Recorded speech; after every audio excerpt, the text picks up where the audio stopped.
आप देख रहे हैं LN न्यूज। और उसमें जैसे खासदार साहब ने मीटिंग बुलाया सर्वपक्षीय में, और भी जो लोग नहीं आए साहब, सभी समाज के लोगों को जो नहीं चाहते कि संभाजी नगर नाम हो, तो ऐसे लोगों को भी आप बुलाइए। पूरे तन मन धन से हम आपके साथ हैं।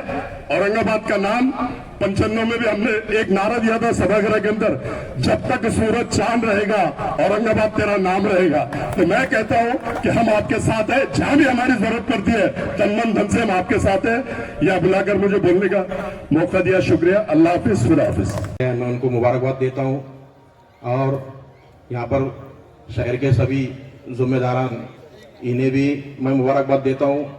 और इसके आगे जो भी ये कोर कमेटी डिसीजन लेंगी, चाहे सड़क पे उतरने का या कोर्ट की लड़ाई लड़ने का, तो हमारे अध्यक्ष मकसूद अंसारी साहब के साथ हमारी पूरी Gabbar action committee core committee के साथ है। मैं आगे वादा देता हूँ इंशाल्लाह। इस वक्त हमारे दरमियान